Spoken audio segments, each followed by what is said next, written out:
Hello student, मैं सनी आप सभी का स्वागत करता हूं आपके अपने चैनल इलेक्ट्रिकल रिसर्च एकेडमी के ऑनलाइन पोर्टल पे, जहां पे एएलपी, यूपीपीसीएल, डीएमआरसी, एलएमआरसी सभी के लिए इलेक्ट्रीशियन की क्लास चलाई जाती है। ठीक है, फिलहाल हम लोग एएलपी और यूपीपीसीएल टीच 2 के लिए क्रैश कोर्स कर रहे हैं। क्रैश कोर्स में लोग बहुत सारे चैप्टर पढ़ चुके हैं, जो कि प्लेलिस्ट बनी होगी चैनल पे क्रैश कोर्स के नाम से, वहाँ पे देख लेना। तुमको छोटे छोटे वीडियो में बहुत फास्ट तरीके से तुमको सारी चीज़ों को रिवीजन कराया जा रहा है, जो तुम्हारे लिए बहुत ज़्यादा हेल्पफुल रहने वाला है। तो सेशन को देखा करो बाबू, और सेशन पसंद आया करे तो लाइक, शेयर और सब्सक्राइब चैनल को ज़रूर कर दिया करो। ठीक है, आज का जो चैप्टर है, हम लोग इलेक्ट्रिकल वायरिंग पढ़ लिए थे दो क्लास में। आज हमारा चलेगा चैप्टर जिसका नाम है इल्यूमिनेशन। इल्यूमिनेशन, जिसको प्रदीप्ति बोलते हैं। क्या बोलते हैं? प्रदीप्ति बोलते हैं। ठीक है, क्योंकि इस समय अगर डेकोरेशन की बात करें तो डेकोरेशन बिना लाइटिंग बेकार है। ठीक है, बिना लाइट की हम लोग कल्पना भी नहीं कर सकते हैं, बिना प्रकाश के। सही है, तो ये सब जो है नेचुरल तो नहीं मगर आर्टिफिशियल प्रकाश कैसे ले सकते हैं या सजावट कैसे कर सकते हैं, सारा चैप्टर उसी के बारे में है। ठीक है, हम लोग इल्यूमिनेशन पढ़ेंगे, यानी प्रदीप्ति यानी प्रकाश से रिलेटेड ही सारी चीज़ों को पढ़ेंगे, इल्यूमिनेशन। ठीक है, तो इल्यूमिनेशन में से सबसे पहली बात आएगी लाइट क्या है। तो क्वेश्चन ये पूछा गया है यूपीपीसीएल में कि प्रकाश क्या है। तो प्रकाश मेरा एक वैद्युत चुंबकीय तरंग है, यानी इलेक्ट्रोमैग्नेटिक वेव है। ठीक है, तो इलेक्ट्रोमैग्नेटिक वेव है, यानी ये एक प्रकार की क्या है, एनर्जी है, लाइट। ठीक है, इसको समझने के लिए सबसे पहले हमें समझना पड़ेगा कि कोई चीज़ जब हमको दिखाई देती है तो प्रकाश के उपस्थिति में ही दिखाई देती है। ठीक है, बिना प्रकाश को, क्योंकि अंधेरे में भी हमारी आंखें खुली होती हैं मगर हमको दिखाई नहीं देता जब तक प्रकाश न पड़े। तो प्रकाश का मतलब ये होता है कि कोई भी प्रकाश अगर उस वस्तु से टकरा कर हमारी आंखों पे आती है तब उस वस्तु का बोध होता है। ठीक है, जिसको रिफ्लेक्शन बोलते हैं। ठीक है, तो लॉज ऑफ रिफ्लेक्शन 2 दिए गए थे, यानी रिफ्लेक्शन के 2 नियम थे। रिफ्लेक्शन के 2 नियम थे, 2 लॉ थे। ठीक है, पहला ये दिया जाता है कि मान लो कोई वस्तु है जिसपे से लाइट टकरा के आ रही है। ठीक है, देखो एक अगर सिंपल ये ग्लास मान लेते हैं कि क्या है, एक कांच है, तो कांच से हमारी लाइट आर पार हो जाती है, मगर पीछे जब उस पर क्या कर देते हैं, कोई पॉलिश कर देते हैं, सिल्वर नाइट्रेट ये सब के जब पॉलिश कर देते हैं तो वो हमारी दर्पण का काम करने लगता है, मिरर का काम करने लगता है। ग्लास और मिरर में बहुत खाता अंतर है। ग्लास क्या होता है, पारदर्शी हो सकता है, मगर मिरर कभी भी पारदर्शी नहीं हो सकता। तो होता क्या, मान लो ग्लास है और नीचे पेंट कर दें किसी कलर से, तो हमारी लाइट क्या आती है, यहाँ से आती है, टकरा कर चली जाती है, तब हमको क्या होता है, किसी चीज़ का बोध होता है, जिसको हम लोग दर्पण बोलते हैं। तो देखो पहला नियम ये कहता था कि इस दर्पण से यानी इस ऑब्जेक्ट से एक हम लंबवत रेखा खींचते हैं तो किन्हीं इस पॉइंट पे आएगी, तो इसको बोलते हैं इंसिडेंट रे और इसको बोलते हैं रिफ्लेक्टेड रे। इंसिडेंट मतलब आई, जिसको बोलते हैं आपतित ठीक है, किरण, और इसको बोलते हैं परावर्तित किरण, जिसको रिफ्लेक्टेड रे बोलते हैं, इसको आर से दिखाते हैं। तो हमको पता है कि आने वाली जो किरण है और जो जाने वाली किरण है वो जो है नॉर्मल, यानी जो लंब खींचा गया है किस पे, इस सरफेस पे, इस सतह पे, वो हमेशा समान डिग्री का कोण बनाता है। और यूपीपीसीएल का क्वेश्चन पूछा गया है, तुम यूथ उठा कर देख लेना। तो ये जो नॉर्मल से एंगल आई बनता है, एंगल आई, और जो ये एंगल आर बनता है रिफ्लेक्टेड रे नॉर्मल से, ये सदैव बराबर होते हैं। एंगल आर, सॉरी अभी फिलहाल एंगल आर की नहीं। तो वो पहला नियम ये कहता है कि आने वाली किरण, जाने वाली किरण और ये जो लंब किरण है सभी क्या होती हैं, एक बिंदु यानी सेम पॉइंट पर गिरती हैं। ठीक है, ये पहला नियम था, यानी आपतित किरण, परावर्तित किरण और ये जो नॉर्मल है, देख रहे हो एक ही बिंदु गिरी है P, तो सेम बिंदु P पर आकर मिलती है। रिफ्लेक्शन की बात करें, अगर तुमको आदर्श रिफ्लेक्शन चाहिए तो। और दूसरा नियम ये कहता है कि अब सर ये जो एंगल आई है वो हमेशा एंगल आर के बराबर होती है। ठीक है, ये खासा इंपॉर्टेंट बन जाता है, ये क्वेश्चन पूछा गया है यूपीपीसीएल में। ठीक है, तो एंगल आई बराबर एंगल आर हो जाता है। ठीक है, ये कहानी याद रखना। चलो इतना हो गया, तो ये दो नियम याद रखना। अब तीसरी कहानी ये आती है कि क्वेश्चन ये पूछा जाता है कि ये बताओ जो सफ़ेद कलर की प्रकाश हमको दिखाई देती है, एक्चुअली वो सफ़ेद नहीं होती है, उसमें क्या होती है, 7 रंग का मिश्रण होता है। ठीक है, वो 7 रंग का मिश्रण होता है जो कि जाना जाता है किसके नाम से सर, वो उसमें होता है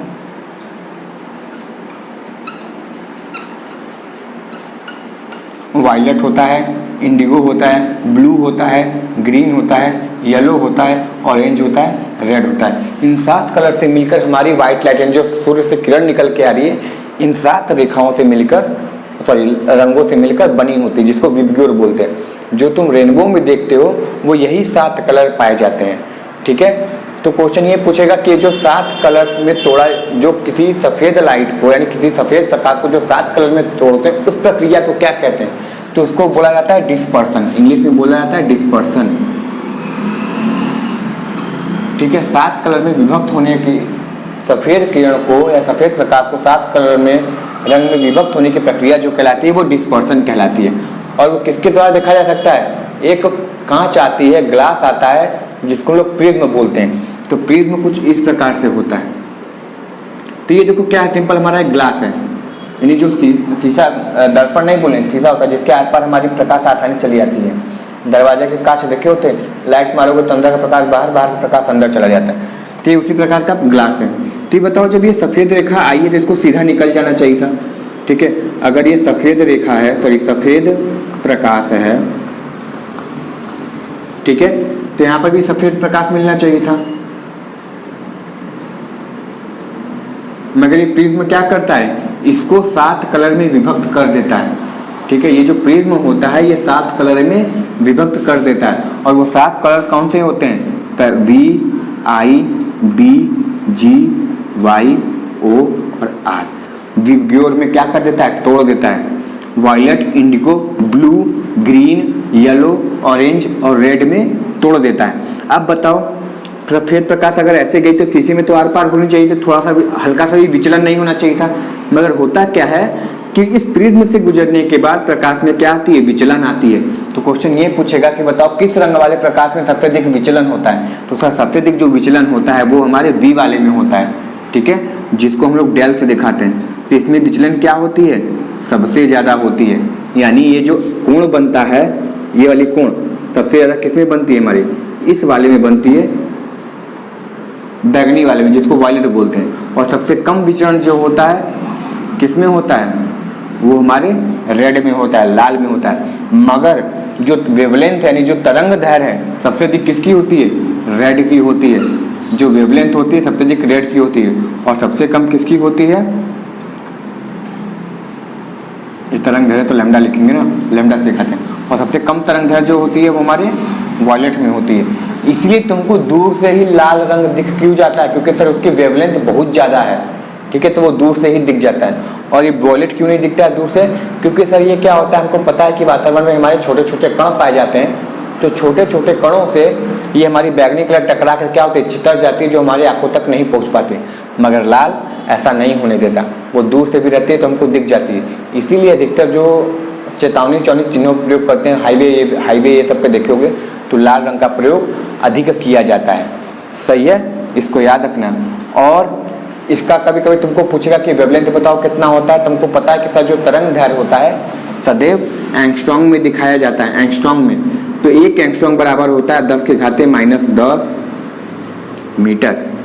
ठीक है, और अगर यही सेंटीमीटर में दे देगा तो लिखेगा क्या, 10⁻8 सेंटीमीटर। तो याद रखना, क्योंकि कभी कभी मीटर सेंटीमीटर में कंफ्यूज कर देता है। तो ये दोनों ही हमारे सही आंसर बन जाएंगे। सही है। वेवलेंथ की बात करें, तरंग दैर्घ्य कितना होता है, तो ये सब देखो क्या, ये सब दृश्य किरण है जिसको तुम देख सकते हो। इसके ऊपर नहीं देख सकते, इसके नीचे नहीं देख सकते। तो ये जो दृश्य किरण का रेंज है उसकी तरंग दैर्घ्य कितनी होती है, तो सर ये हमारी होती है 3800 से 7800 एंगस्ट्रॉम। कहीं कहीं 7600 एंगस्ट्रॉम भी लिखा होगा, तो घबराने वाली बात नहीं है। यानी 7800 किसका होता है, जिसका सबसे अधिक तरंग दैर्घ्य होगा, यानी इसका। और 3800 यानी 3600 भी लिख सकते हैं, कोई दिक्कत नहीं। 3800 हमारा होता है इस वाले का होता है। और ग्रीन का सबसे अधिक पूछता है तो सर ग्रीन का होता है 5600 एंगस्ट्रॉम, या कहीं कहीं तुमको 5400 भी लिखा मिलेगा। तो ये कहानी चलती है। कोई दिक्कत है तो इसको याद रखना, 5600 या 5400 एंगस्ट्रॉम। ये सब क्वेश्चन तुम्हारे इल्यूमिनेशन से बहुत ज़्यादा पूछे जाते हैं, इसलिए यहाँ पे कराया जा रहा है जी, ठीक है। और कोई उद्देश्य नहीं है कराने का, सही है। तो इसको याद रखना, ये बहुत ज़्यादा इंपॉर्टेंट है। स्क्रीनशॉट लेना है तो ले सकते हो, नहीं आगे बढ़ें, ठीक है। ये बहुत ज़्यादा पूछा जाता है, हद से ज़्यादा पूछा जाता है, ठीक है। चलो अब आगे पूछते हैं, बताओ कि नॉन लुमिनस बॉडी क्या होती है, गैर प्रदीप्ति वस्तु क्या होती है। तो गैर प्रदीप्ति वस्तु या नॉन लुमिनस बॉडी ऐसी बॉडी होती है, यानी ऐसी वस्तु होती है जिसमें खुद का प्रकाश नहीं होता। जैसे चंद्रमा खुद से नहीं चमकता है, वो सूरज की रोशनी से चमकता है, तो उसके पास खुद का प्रकाश नहीं है, तो ऐसे को नॉन लुमिनस बॉडी कहते हैं। और लुमिनस बॉडी किसको बोलते हैं, जिसमें खुद का प्रकाश होता है। जैसे सूर्य के पास खुद का प्रकाश है, स्टार यानी तारों के पास खुद का प्रकाश है, तो ये लुमिनस बॉडी कहलाती है, ठीक है। याद रखना, ये सब बहुत ज़्यादा इंपॉर्टेंट है। इसको हटाते हैं। चलो अब कुछ शब्दावली है, क्योंकि इसमें यूनिट बहुत खाता इंपॉर्टेंट, इकाई जो होती है बहुत खाता इंपॉर्टेंट रोल प्ले करता है, और तुमसे यूनिट पूछी जाती है। तो यूनिट को देखते हैं कैसे होता है। तो तुमसे पूछेगा कि बताओ लुमिनस फ्लक्स क्या होता है, तो बोलोगे सर लुमिनस फ्लक्स कुछ और नहीं होता है, यानी जिसको प्रदीप्ति पुंज बोलते हैं, वो कुछ और नहीं होता है। वो केवल ये होता है कि जब प्रकाश किसी बल्ब के माध्यम से, यानी किसी प्रकाश स्रोत से अगर प्रकाश निकलती है तो हमारे ऊपर गिरेगी, वस्तु के ऊपर गिरेगी, या किसी और वस्तु के ऊपर भी गिरेगी, तो एक तरीके से क्या होती है, उसमें से एक पुंज निकलती है जो काल्पनिक होती है, जो हमें दिखाई नहीं देती, मगर आभास होता है कितने दूर तक प्रकाश गई है, तो वहां तक वो पुंज यानी वहां तक वो क्या होगी, किरण गिरी होगी। तो उसी किरण को हम लोग क्या बोलते हैं, लुमिनस फ्लक्स बोलते हैं, जो केवल काल्पनिक है, बस हम केवल आभास कर सकते हैं। तो ऐसे ही को हम क्या बोलते हैं, लुमिनस फ्लक्स को हम लोग प्रदीप्ति पुंज बोलते हैं, ठीक है। जिसको एफ प्रदीप्ति लुमिनस फ्लक्स, लुमिनियस फ्लक्स, जिसको एफ या फाई से दिखाते हैं, ठीक है। और इसकी इकाई की बात करें तो इसकी इकाई होती है लूमेन। इसको याद रखना, ये बहुत ज़्यादा पूछा जाता है। लुमिनियस फ्लक्स की इकाई लूमेन, जिसको एलएम से दिखाते हैं, ठीक है। ये बहुत ज़्यादा पूछा जाता है, इसको याद रखना, हद से ज़्यादा ये पूछा जाता है। लूमेन, लुमिनस फ्लक्स इसकी इकाई होती है तो लूमेन की होती है। फिर दूसरी आती है लुमिनस इंटेंसिटी की बात आती है, ठीक है। लुमिनस इंटेंसिटी की बात आती है। अच्छा ध्यान से देखना, तुम इस बात को समझोगे। लुमिनस इंटेंसिटी का मतलब,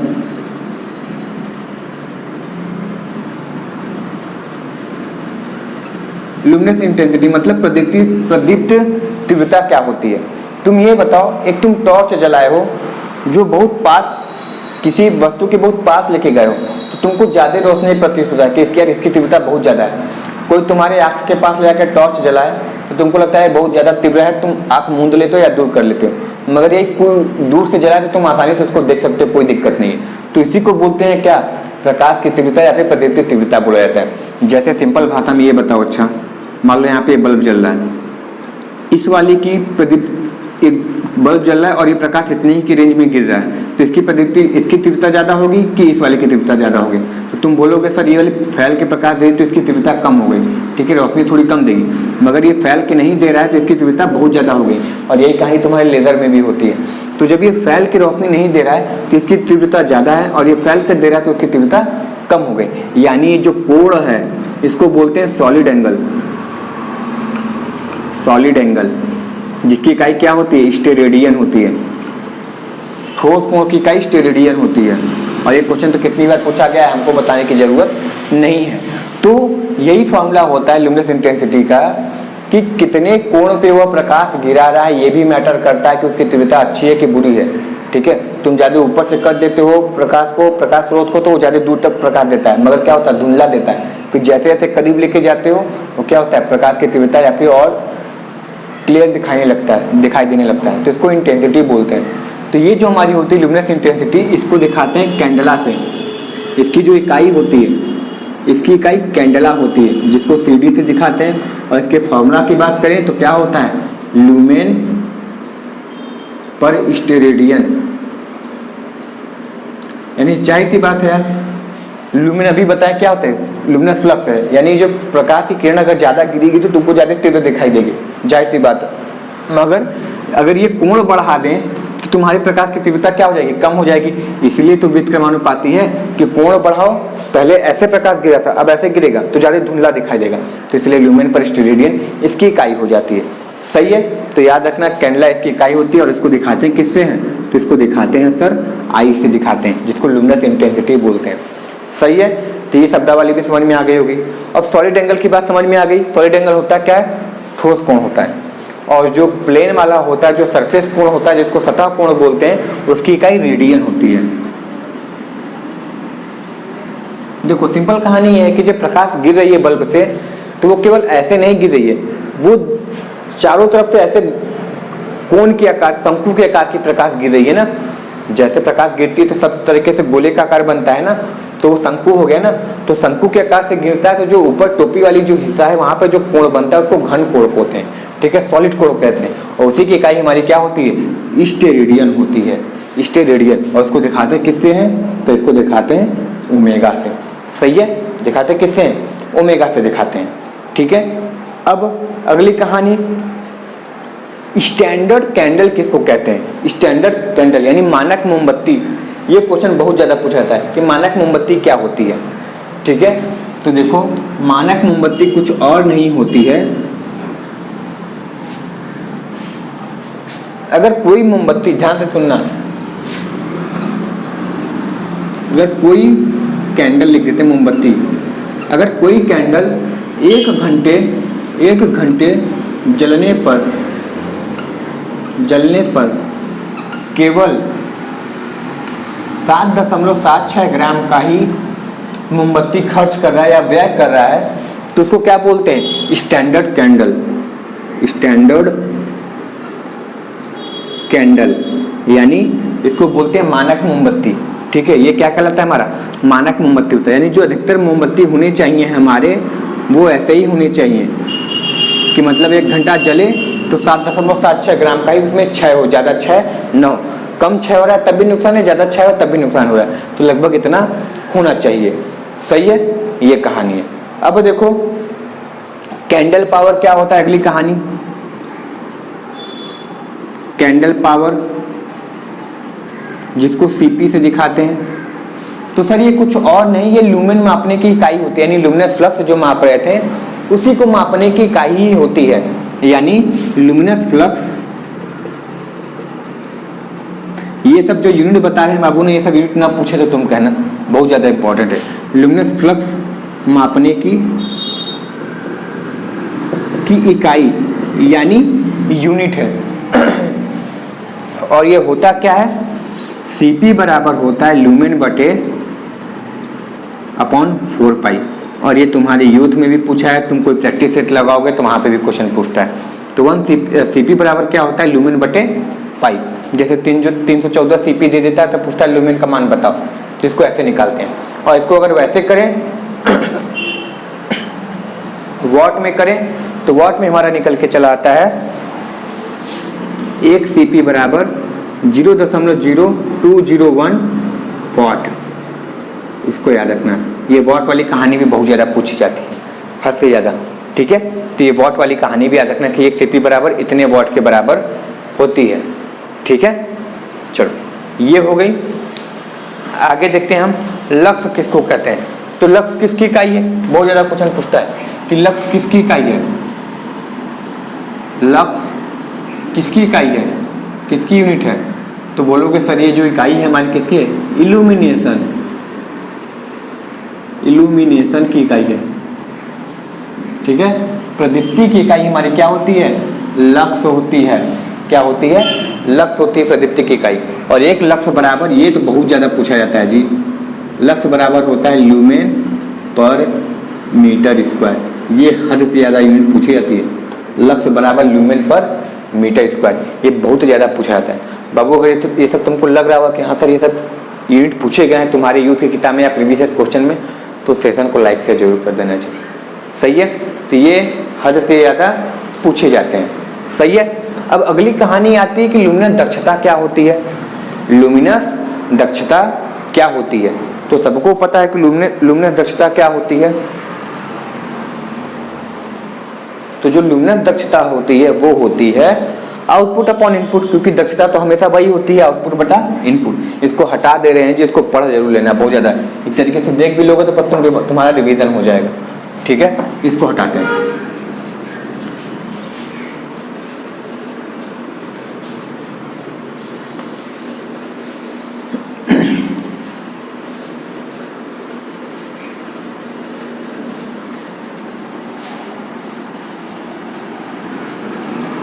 लुमिनस एफिशिएंसी का फॉर्मूला क्या होता है? लुमिनस दक्षता यानी प्रदीप्ति दक्षता।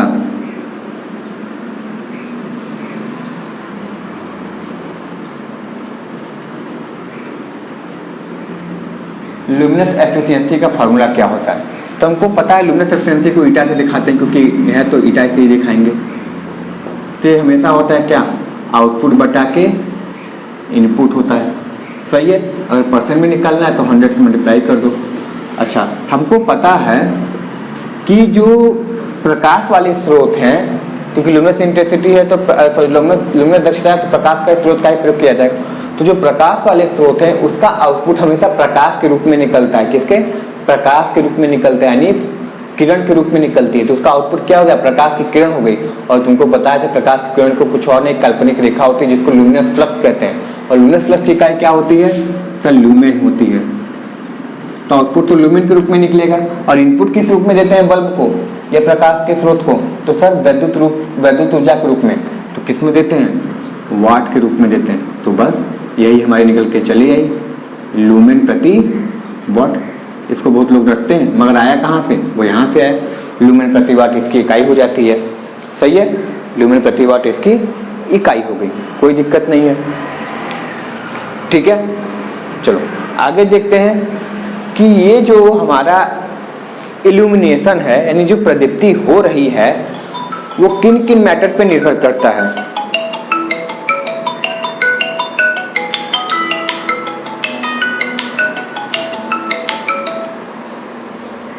इल्यूमिनेशन है किन किन मैटर पे निर्भर करता है? Illumination factor.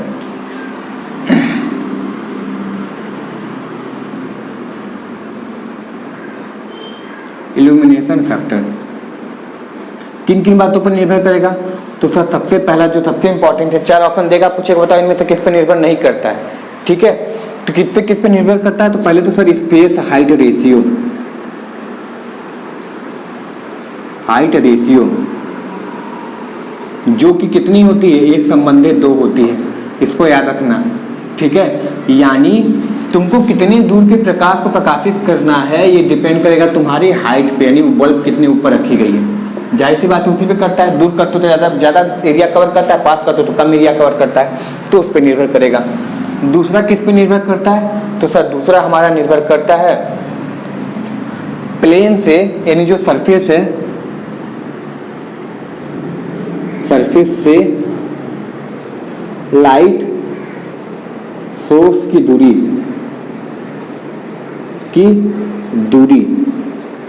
ठीक है, यानी हमारी जिसको प्रकाशित करना है उससे वो कितनी दूर पे है, इस बात पे भी निर्भर करता है। तीसरा इल्यूमिनेशन एरिया।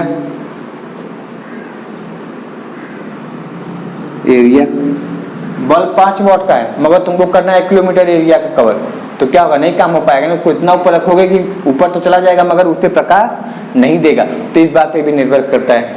तीसरा, वो लाइट मेथड कौन सा प्रयोग किए हो,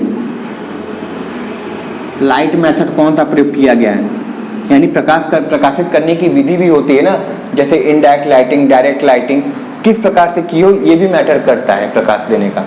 सही है। और चौथा जो हमारा पांचवा जो हमारा है, कलर ऑफ वॉल, दीवार का कलर कैसा है इस पे भी तो निर्भर करेगा। सारा कलर काले कलर में ढंग से कर दो सारी दीवार को, प्रकाश उतना अच्छा नहीं देगा। और वही पुट्टी वाला कलर है तो वो व्हाइट कलर की पुट्टी मारी और उस पर प्राइमर मार दिए तो वो तगड़ा प्रकाश देगा। तो इन सब पे भी निर्भर करता है।